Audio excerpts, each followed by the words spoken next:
Now. On 105.9 FM and streaming worldwide on the WMAL app. O'Connor and Company.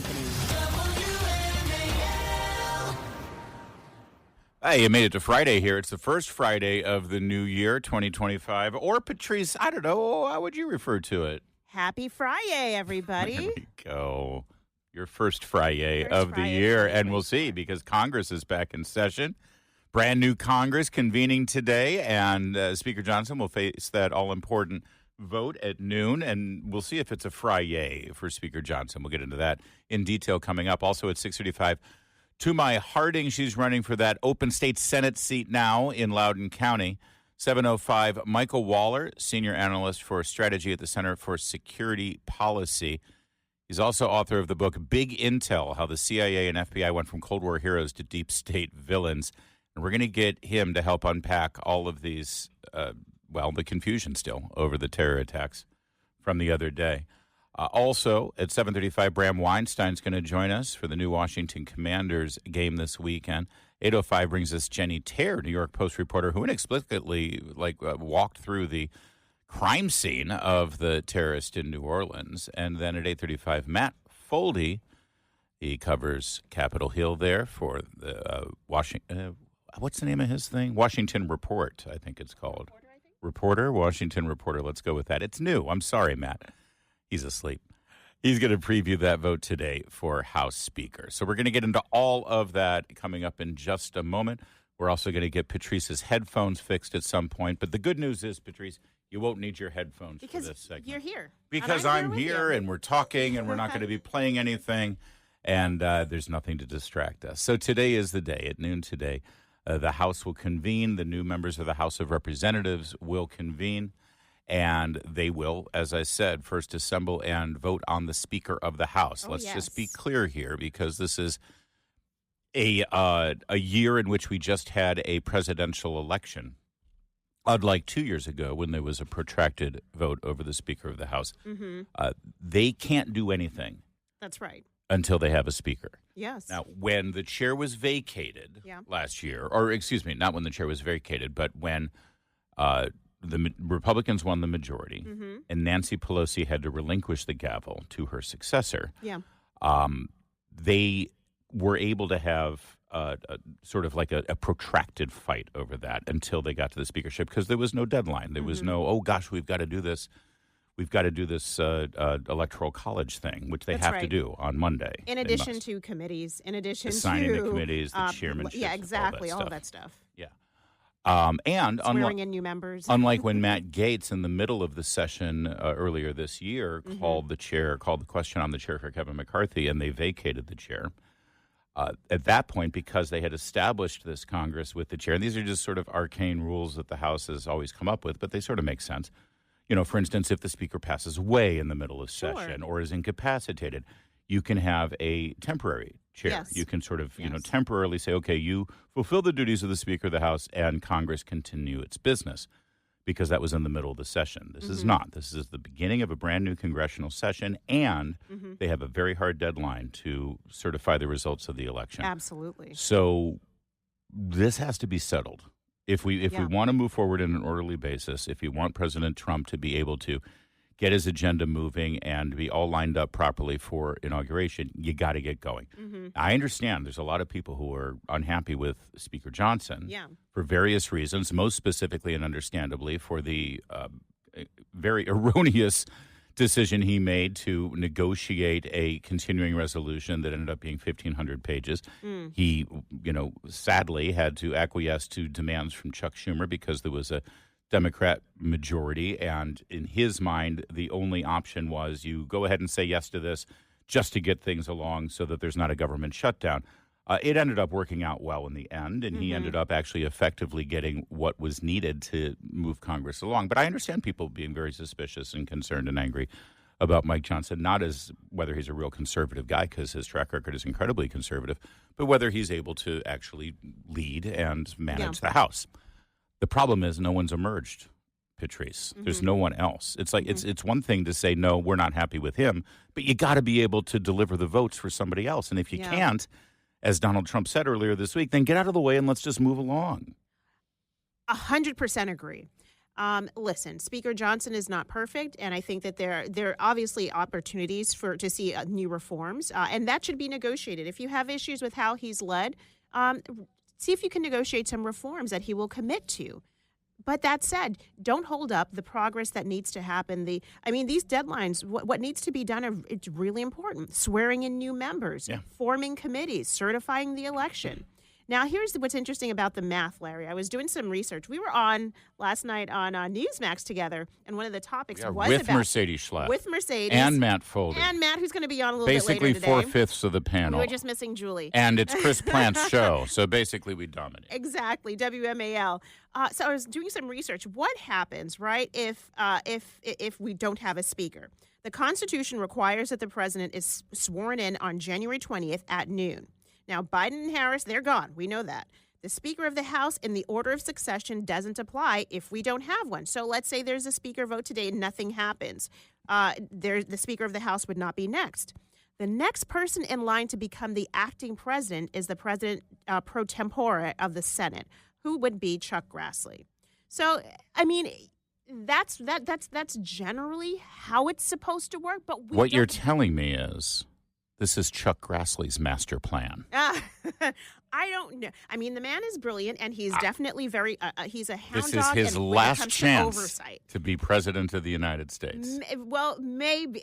I'm just saying that's what would happen, but we don't want it to get that far. I mean, listen, Republicans were delivered the House, the Senate, the presidency. They were delivered a bunch of governorships and state legislatures. That is a mandate to get something done. And the first thing you need to get done is to set up the infrastructure for you to be able to then pass the legislation, pass the policies, go back and investigate all of the wrongdoing of the Biden officials. But you can't get to any of that. You can't get to the bottom of COVID. You can't hold Fauci responsible. You can't hold all of these ridiculous, you can't undo all of the green mandates that people hate. You can't undo all of the Biden woke DEI garbage across the federal government if there's no speaker. Yeah, if you're not functioning. If there are no committees. And so I don't think it's a good way to start the new year with a black eye, start the new Congress, start this process with a black eye by protracting the speaker race. I 100% agree with you. Yeah. Everybody fall together and then look for reforms after it's done. But get in there. And ultimately, and listen, I listen to people, and when they call into the show or when they send emails, when they speak out on social media, I hear you and I see what you have to say.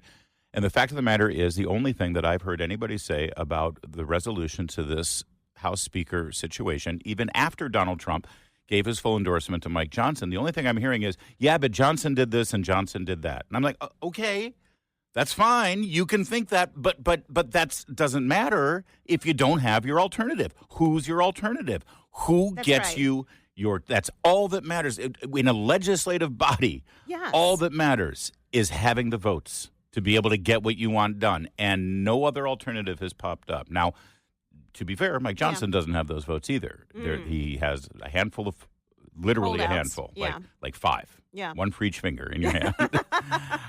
And he needs to peel off 3 of them. And we'll see if he can do that between now and noon. I'm sure he's been efforting that, as the kids like to say. Hold that thought. Okay. Also, we've got a letter from a ton of conservative groups and organizations who are all endorsing Mike Johnson. They want to move this thing along, too. And we'll have I want your prediction. Not whether Mike Johnson, I think Johnson's going to have the gavel. The question is, how many votes will it take? Okay. Will he get it by the first vote, the second vote? Because that's how they do these things. Yeah. And we'll have that prediction coming up in a moment. I'm giving you some time to think it through. Right now, it's 5:15. WMAL. Making sense of the news. Live. From the Home Paramount Pest Control Studios. Home Paramount, the leader in pest control since 1939. 217 votes. That's what Mike Johnson needs. He's the only candidate for Speaker of the House. The vote takes place at noon. Yes. There are 219 Republicans compared to 215 Democrats. That means 2 go away, and you don't have the votes you need. Now, by the way, that Republican majority is going to dwindle as soon as Mike Waltz is confirmed for the cabinet, as well as Elise Stefanik. But for now, this is what they've got to work with. So who hasn't committed?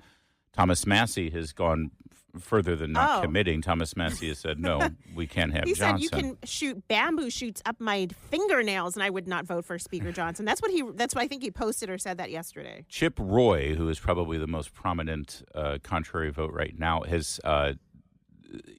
he has said that he doesn't think Mr. Johnson has the votes, but he has also said that he's not a definitive no. He said that he's undecided. Okay, well, that's progress. Ditto Andy Harris of Maryland, who is the Freedom Caucus chairman as well. Meanwhile, a letter was circulated yesterday and delivered to members of Congress from conservative groups. I'll go in alphabetical order. I'll try to get through all of them, but there's 35 or 40 of them, including Americans for Tax Reform, ACLJ Action, American Commitment, American Energy Alliance, American Principles Project, Americans United for Life, Center for a Free Economy, Conservatives for Property Rights. It goes on. As I said, I'm going in alphabetical order. Eagle Forum, Media Research Center, Family Research Council, the Market Institute, Open Competition Center, Republican Jewish Coalition, Susan B. Anthony, Pro-Life America. You get the picture. Yeah. Large number of conservative groups all signing on saying, get it done. We support Mike Johnson for Speaker. Now, whether that has the impact or not, I don't know. I know that some of the biggest complaints about Speaker Johnson comes from, again, the continuing resolution and the inability to get to regular order so that appropriations bills are passed and that we don't do something about spending. That's Chip Roy's biggest objection, as well as Mr. Massey's objection. But when Gerber Norquist and Americans for Tax Reform say our best guy is Johnson, well, he's pretty in line with those concerns as well. So that's why it's hard. I feel like there's some internal politics going on behind the scenes. Sometimes I think what folks, they nitpick and they miss the big picture. The big picture is we have a huge opportunity. Conservatives have a huge opportunity to pass historic legislation once again. Policies that we really want to see enacted, not just the stuff we want to see undone. So your question to me before the break was, okay, will he get it? How many votes will it take to get Speaker Johnson elected? That is my question to you, Patrice. And I think it's going to be 2 votes. 2 votes. I think it's going to be 2 rounds. All right. The first round, it'll be close. There'll be some jockeying behind the scenes. The 1 or 2 holdouts, maybe 3 holdouts, they will make a little bit of, maybe make a speech or two. This is what I want. This is what I want to see change. This is we're getting Speaker Johnson on the record, and then I think by the second vote it should be done, because I do think that compared to the last time we saw this speaker race, the Republican the conference is not as fractured as it was before. And I think that's heartening because I think people recognize what's at stake. I mean, here, let's put it in a very simple term. Let's take the analogy. Husband and wife. Sometimes two people can be fighting over the simple things. He doesn't pick up his socks. She doesn't, she leaves the car on empty every day. And they're nitpicking about the small stuff. But the bigger picture is you love each other. Yeah. You're raising kids together. Yeah. You're creating a legacy together. Yeah. And so when you focus on the big picture, then it's easier to overcome the small nitty. Well, I guess I'll pick up the socks. I'll fill the car up for her. I'll just take his socks. Have you been talking to my ex-wife? I haven't. I feel common. really, really revealed right now. I feel Larry, a little convicted. Are you triggered? I'm going to need a little time. All right. Well, Larry, get it together. You got a new wife. No, the mistakes you made. I have a new and improved wife, if I may say, 10 years in. There you go. Definitely an upgrade. You go. But I mean, I think conservatives too generally soon, are they're thinking about they got to think about the marriage. They got to think about the bigger picture here. I completely agree with you, and I do think Johnson will prevail. How many rounds do you think I it's think going it's to going to be about 5 or 6. Actually, you're going to think it's 5 or 6? I think it's going to be protracted because some of the people enjoy the drama of it and the attention. Well, one is no longer in Congress. The one who I think loved the drama the most. Oh, Congressman Gates. Yeah. He started a brand new show last night, television show. May I just say, as a member of the media, I really, really like it when people move immediately from Congress and being an elected official to hosting their own primetime television show. It's nice. Really happy for you because, why should somebody who's been working for decades in the media have the opportunity to have a primetime TV show? No. You just Larry. easily transitioned, Brian, and you did a great job yesterday, Matt. I'm really, really happy for you.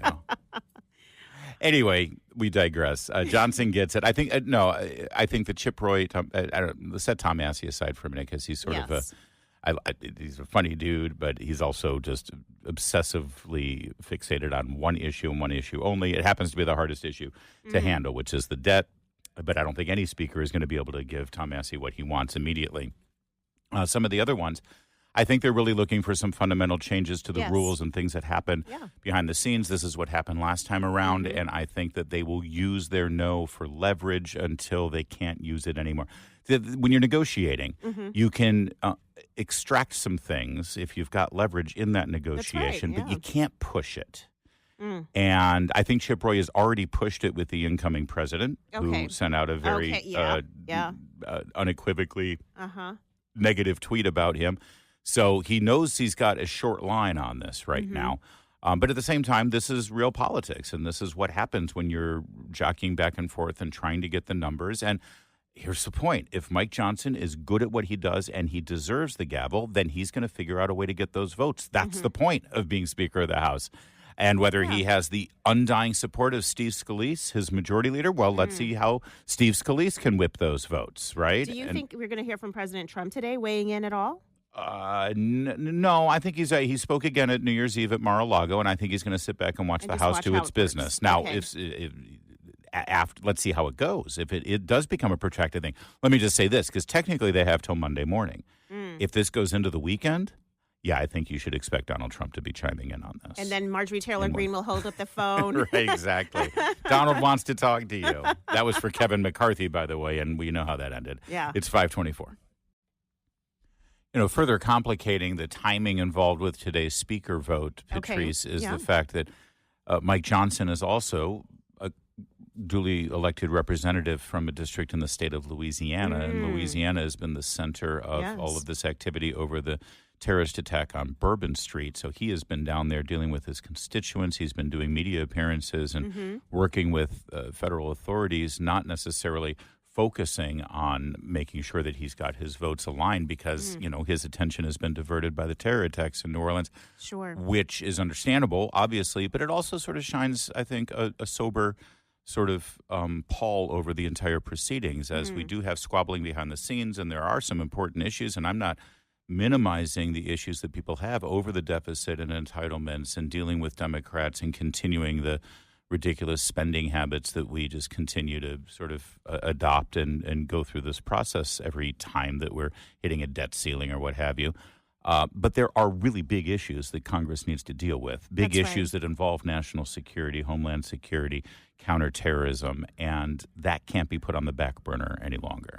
Well, and I think it speaks to his character and who he is as a person. I mean, the fact that he's juggling two major things.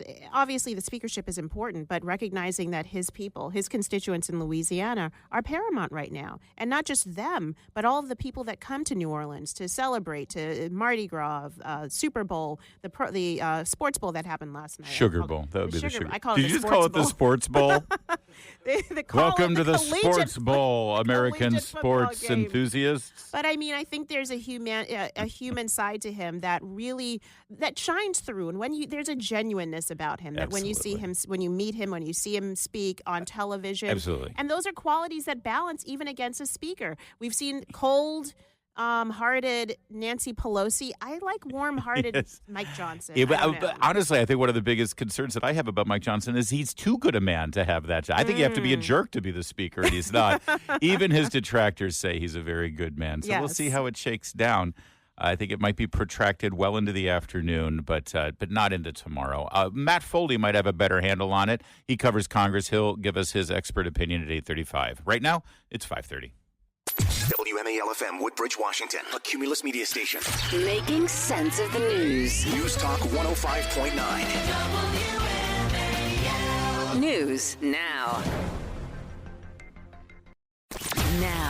On 105.9 FM and streaming worldwide on the WMAL app. O'Connor and Company. And it's 5:36 here. It's the third day of January. How are your New Year's resolutions going, by the way, Patrice? I forgot to check in didn't make on you. any. I made goals, but I didn't make resolutions. So they're going very well then. You haven't broken one of your resolutions yet. There you go. Well done, you. Overachiever. It's impressive. This is why you're part of the team. Coming up later this morning at 6:35, Tumai Harding, she's running for that open Senate seat in Virginia. Turns out her opponent, the Democrat, got caught in a pretty big fat lie. Ooh. We're going to tell you all about it. 7:05, Michael Waller, he wrote the book Big Intel. The CIA and FBI went from Cold War heroes to deep state villains. 7:35, Bram Weinstein gives us a preview of the last game of the season, and it's an important one for the Commanders, depending on who they're going to be playing in the first round of the playoffs. 8:05, Jenny Terra, New York Post, down in Texas on the New Orleans terror attacks. And then at 8:35, Matt Foldy with the D.C. reporter. Patrice Onwuka, good morning. Happy Friday, Larry, Thank and you everybody very much. out there. Let's get to Jenny Terra here. So you remember Jenny Terra was a Daily Color reporter for many years here in Washington, D.C. She's kind of intrepid because she sort of fearlessly goes wherever she thinks the story is. Remember she saw Pete Buttigieg walking down the street in D.C. and she Yes. started trailing him saying, hey, when are you going to East Palestine? Hey, what's going on? And Pete Buttigieg got all uppity with her and said, what's your name? Who do you write? You know, that sort of thing, which I love. He's such a nice guy, that Pete Buttigieg. I mean, she's a good reporter. That's right. Good journalist. And so then she went down she took a job with the New York Post, and her beat was going to be the southern border and Texas politics and Texas news. And she's the one with her crew that got that extraordinary video of the illegal immigrants pushing through the barricade fence, remember, and charging toward the point of entry. So Jenny Terra's been tearing it up, if I can say, down there for the New York Post. But she's topped it all over the coverage of this New Orleans terror attack. The terrorist lived in Houston, of course, and she got to his home and was staking out the terrorist's house before the FBI was able to get there. Oh, that's embarrassing for the FBI. On New Year's Day, and they all had the same information that they were going with. But she and her team, now maybe it's because we'll ask her. She's going to join us later in the program. Maybe she just happened to be closer. But, you know, the FBI has a field office down in Houston. I would think so. I've got to think that they had information about the suspect before the New York Post did, or at the very least at the same time as the New York Post. And you would think that they would have dispatched some personnel there immediately. On the TV show FBI, that's what happens.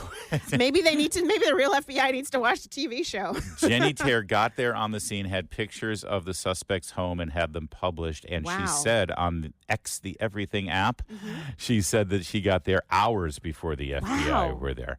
But that's not where this story ends. Yesterday, Jenny Terra of the New York Post released a video of she and her crew, her little camera crew, touring the inside of the home of the terrorist after the FBI had already been there. This was made yesterday. So the FBI goes in, they see whatever evidence they think they need, they take it, and then they just left the place. Wow, wide open. No yellow tape around it. No crime scene. Do not enter. No, and they just, at least a police car, some police presence there to make sure no one disturbs the crime scene. Perchance they need to go back there. Yeah, just in case. Hey, did you get the? Oh no, let's go back to the crime scene. Thankfully, we've sealed it off so nobody can disturb it. I'm sorry. Are we spoiled by watching Law and Order for the last 3 decades? Because this is standard operating procedure on television shows, but apparently not with the FBI in Houston. Listen to Jenny Terra of the New York Post just sort of walking through this guy's house. We are here inside the New Orleans terrorist home. You can see that it's been clearly destroyed, the door at least, from the FBI raid yesterday. But if we walk through the home, we see some signs of what he was up to. He had this work area here, lots of different chemicals splayed around, and different electronics. This is, again, a work setup. Left receipts, just very unkempt in here. If we go over here, actually, you can see the Department of Justice documents here, the search warrant, and the property that they recorded here, which seems to be a lot of chemicals. Again, just left in disarray. All right. So let me just say why this is disconcerting. There's many reasons why this is disconcerting. Again, it defies all law enforcement procedures that I'm unaware of. And Rob O'Donnell, former New York police homicide detective, who's now a friend of this program, and he's also a radio host in his own right, he put out on X as well. He says, well, what the hell is happening here? He's been in law enforcement for decades. Yes. This never happens. So, but this goes well beyond just not following basic procedures, as I understand them. And by the way, later on, as I mentioned, we've got Mike Waller joining us. He's a senior analyst and knows law enforcement and FBI and counterterrorism stuff, too. He's joining us at 7:05. But, Patrice, just for a moment, just indulge me. Yeah. Imagine you or I or anyone listening to this show dabbles in conspiracy theories and thinks the government stages. Put my tinfoil put hat that on. hat on. You look Fabulous. Thank way you. better than Alex Jones, let me just say. Yes. But let's say you wanted to sort of go out on a limb and say, you know what, this whole New Orleans terrorist attack thing, I'm not buying it. This is all a false flag operation, and the Justice Department is behind it, and they did it to distract. Whatever your conspiracy theory thought is. You know what the Justice Department would do in a situation like that? They would go into this guy's house, and they would leave right out on the counter a document, just like Jenny Tare found, that had categorized all of these chemicals and things that they confiscated for bomb making. They would have a Quran sitting there left open to a verse that later in the video, they find the Quran open to a verse about being a martyr. They would set that up. Basically, they would stage the scene to make it look like this guy was the real deal and he was planning it. And then they would leave the door wide open and they would let a reporter go in there and document all of it for all the world to see.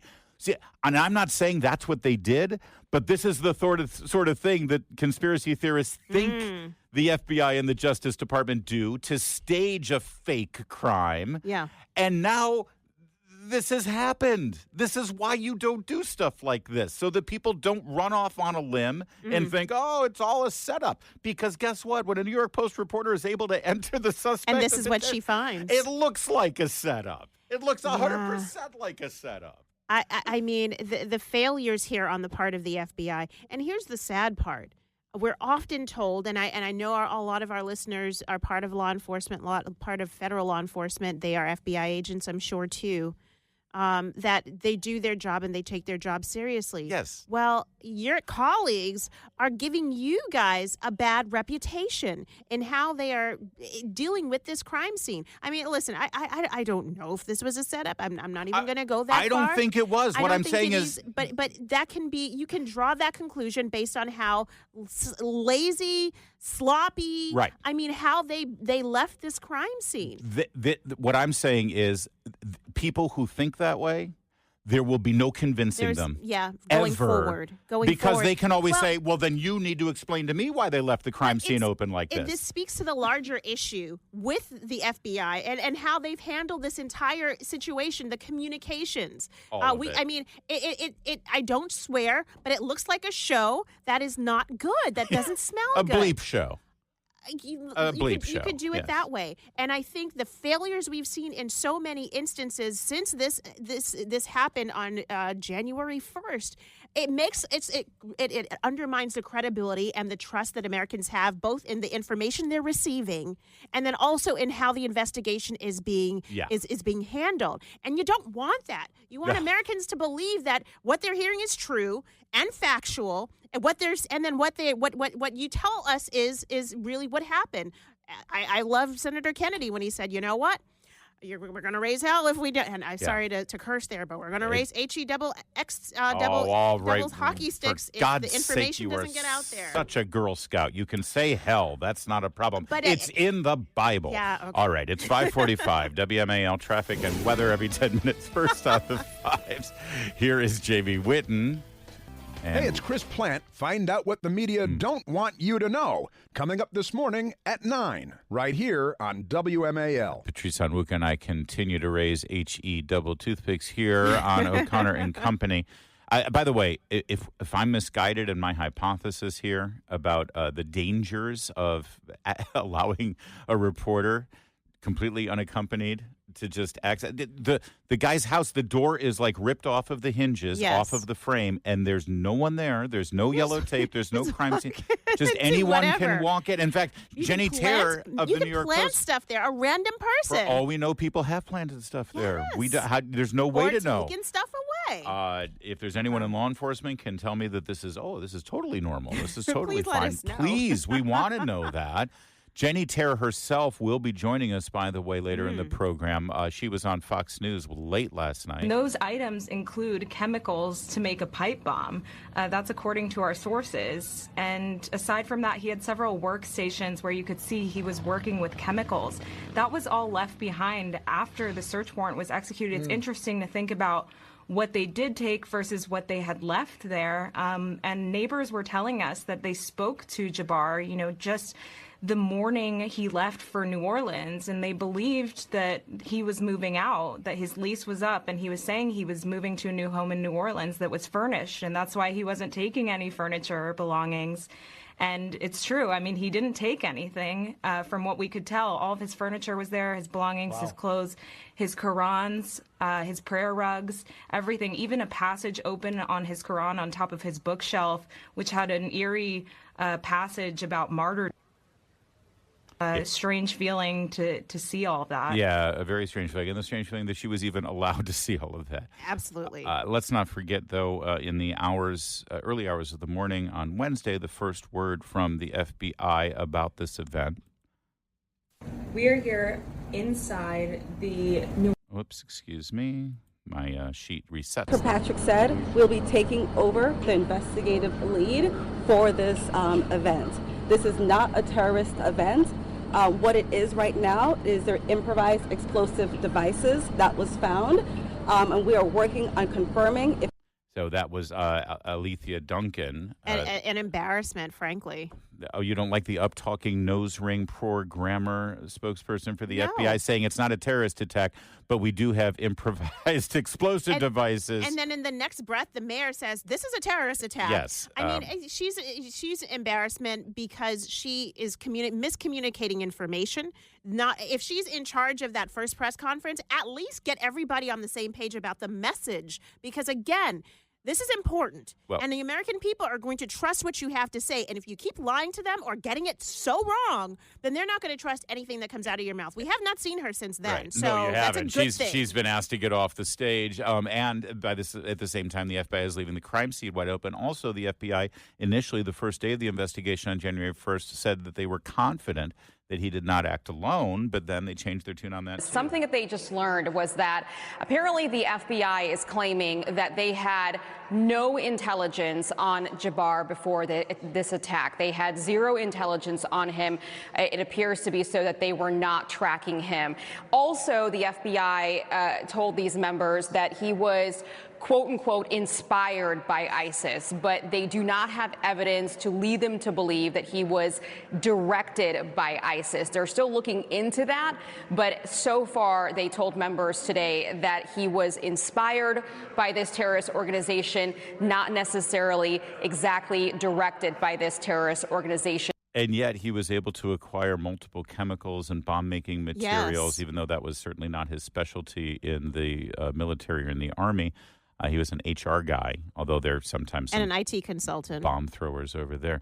And then you've been looking into his dating life, Yes. actually. So he's been married 3 times. Gorgeous women, by the way. The Daily Mail has a great piece. New Orleans terrorist. Yeah. His complicated love life with 3 ex-wives. He's got 2 children with the first wife. At the time, he was making about $120,000. They quickly divorced. And before the ink was dry, number 2 was he was already wooing number 2. They never had a child. They had a baby. They were supposed to have a baby, and the child, she miscarried. And then before the ink was dried on that relationship, he was on to number 3. Wait, these women, I'm looking at the pictures. These they're are all gorgeous. different women? They're all different women. They look exactly the same. He has a type. He has a He type. has a type. They're a good-looking type. But from what they've said, he lied about his finances. He gave them some lavish gifts to get them all excited. And then when they get married to him, they find out that he's broke like a joke. And then by that point, he's already trying to woo another woman from across the country with lavish gifts. Yet he's living in a trailer looking like, I mean, that place looked kind of scary. He does. Well, a terrorist lived there, apparently. You call an him alleged a terrorist. scrub. He does fit the profile of a terrorist because he seems like a loser. Yes. So there is that. But how inspired he was by ISIS and whether he was directed or in some way assisted by another person, well, I think it's too soon to say. I agree to be definitive. But the that it's FBI, not. well, here's Christopher Rea. He's the Deputy Assistant FBI Director. He's the one now in charge of communicating down there. He does not have a nose ring. First and foremost, let me be very clear about this point. This was an act of terrorism. It was premeditated and an evil act. This was obviously a critical incident, and with that, lots of information and tips come pouring in from law enforcement, first responders, and the public. We have been aggressively running down these tips and information. As you all know, that takes time, and we will continue to do so until every lead has been followed through on. He went on to say they don't have, at this point, that anyone else was involved. But here's the interesting thing in all of this that we've just given you and all the conflicting information. One thing we do know is that he was saying that he was inspired by ISIS, pledged allegiance to ISIS, and he was putting videos out there stating that months ago. Months ago. Yes. So you put a video out on social media months ago saying that you pledge allegiance to ISIS and you're not on the FBI's radar? Who is? But if you're a grandma who walked through a door at the Capitol building and we've used all AI facial recognition to figure out where you are and where you live and we're storming into your house to arrest you for January 6th, we've got some skewed priorities right now in the Department of Justice. Really quickly, also, did you know that in Montenegro, January 1st, there was also a gunman who killed 12 people and killed himself, also ISIS-inspired. So I am very hesitant to think that there's no connection to anyone anywhere else. I really think we should be careful. It's 5:54.